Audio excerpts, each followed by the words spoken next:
भारत की अर्थव्यवस्था। अंतर्राष्ट्रीय मुद्रा कोष (IMF) के अनुसार 2021 में भारतीय अर्थव्यवस्था नामात्र की कीमत $3.04 ट्रिलियन थी। यह बाजार विनिमय दरों के हिसाब से पांचवीं सबसे बड़ी अर्थव्यवस्था है और लगभग $10.219 ट्रिलियन की है, जो क्रय शक्ति समता (PPP) द्वारा तीसरी सबसे बड़ी अर्थव्यवस्था है। पिछले 2 दशकों में इसकी औसत वार्षिक सकल घरेलू उत्पाद वृद्धि दर 5.8% और 2011-2012 के दौरान 6.1% तक पहुंचने के साथ भारत दुनिया की सबसे तेजी से बढ़ती अर्थव्यवस्थाओं में से एक है। हालांकि देश प्रति व्यक्ति सकल घरेलू उत्पाद में दुनिया में 139वें और PPP पर प्रति व्यक्ति सकल घरेलू उत्पाद में 118वें स्थान पर है। 1991 तक सभी भारतीय सरकारों ने संरक्षणवादी नीतियों का पालन किया जो समाजवादी अर्थशास्त्र से प्रभावित थीं। व्यापक रूप से राज्य के हस्तक्षेप और विनियमन ने अर्थव्यवस्था को बाहरी दुनिया से दूर कर दिया। 1991 में भुगतान संकट की भारी संतुलन अपनी अर्थव्यवस्था को उदार बनाने के लिए राष्ट्र के लिए मजबूर किया। तब से यह विदेशी व्यापार और प्रत्यक्ष निवेश प्रवाह दोनों पर जोर देकर धीरे धीरे एक मुक्त बाजार प्रणाली की ओर बढ़ा है। भारत 1 जनवरी 1995 से विश्व व्यापार संगठन का सदस्य रहा है। 522 मिलियन कार्यकर्ता भारतीय श्रम शक्ति 2017 तक दुनिया की दूसरी सबसे बड़ी श्रम शक्ति है। सेवा क्षेत्र सकल घरेलू उत्पाद का 55.6%, औद्योगिक क्षेत्र 26.3% और कृषि क्षेत्र 18.1% है। 2021 में भारत के 87 बिलियन अमेरिकी डॉलर के विदेशी मुद्रा प्रेषण, दुनिया में सबसे अधिक, विदेशों में काम कर रहे 32 मिलियन भारतीयों द्वारा इसकी अर्थव्यवस्था में योगदान दिया गया था। प्रमुख कृषि उत्पादों में शामिल हैं चावल, गेहूं, तिलहन, कपास, जूट, चाय, गन्ना और आलू। प्रमुख उद्योगों में शामिल हैं कपड़ा, दूरसंचार, रसायन, फार्मास्यूटिकल्स, जैव प्रौद्योगिकी, खाद्य प्रसंस्करण, इस्पात, परिवहन उपकरण, सीमेंट, खनन, पेट्रोलियम, मशीनरी और सॉफ्टवेयर। 2006 में भारत के सकल घरेलू उत्पाद में बाह्य व्यापार का हिस्सा 24% था, जो 1985 में 6% था। 2008 में विश्व व्यापार में भारत का हिस्सा 1.68% था। 2021 में भारत दुनिया का 9वां सबसे बड़ा आयातक और 16वां सबसे बड़ा निर्यातक था। प्रमुख निर्यात में शामिल हैं पेट्रोलियम उत्पाद, कपड़ा सामान, आभूषण, सॉफ्टवेयर, इंजीनियरिंग सामान, रसायन और निर्मित चमड़े के सामान।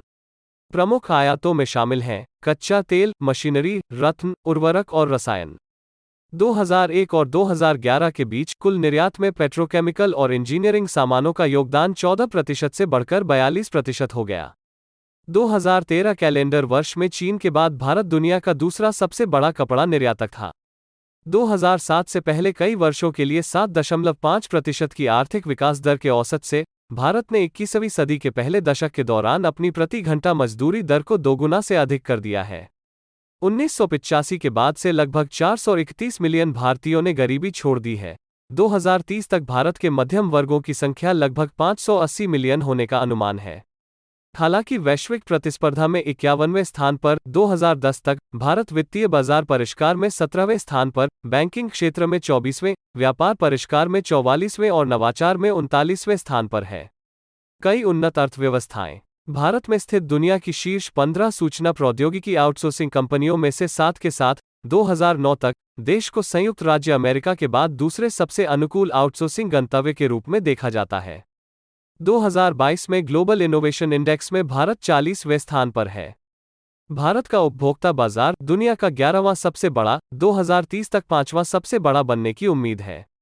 विकास से प्रेरित होकर भारत की प्रति व्यक्ति नामात्र GDP 1991 में $308 से लगातार बढ़ी, जब आर्थिक उदारीकरण 2010 में $1380 से 2016 में अनुमानित $1730 हो गया। 2022 तक $2313 तक बढ़ने की उम्मीद है। हालांकि यह इंडोनेशिया, मलेशिया, फिलीपींस, श्रीलंका और थाईलैंड जैसे अन्य एशियाई विकासशील देशों की तुलना में कम रहा है और निकट भविष्य में ऐसा ही रहने की उम्मीद है। 2011 की प्राइसवाटरहाउसकूपर्स PwC की रिपोर्ट के अनुसार क्रय शक्ति समता पर भारत की GDP 2045 तक संयुक्त राज्य अमेरिका से आगे निकल सकती है। अगले 4 दशकों के दौरान भारतीय GDP के 8% के वार्षिक औसत से बढ़ने की उम्मीद है, जिससे यह संभावित रूप से 2050 तक दुनिया की सबसे तेजी से बढ़ती प्रमुख अर्थव्यवस्था। रिपोर्ट प्रमुख विकास कारकों पर प्रकाश डालती है। एक युवा और तेजी से बढ़ती कामकाजी उम्र की आबादी, शिक्षा और इंजीनियरिंग कौशल के बढ़ते स्तर के कारण विनिर्माण क्षेत्र में वृद्धि और तेजी से बढ़ते मध्यम वर्ग द्वारा संचालित उपभोक्ता बाजार का निरंतर विकास।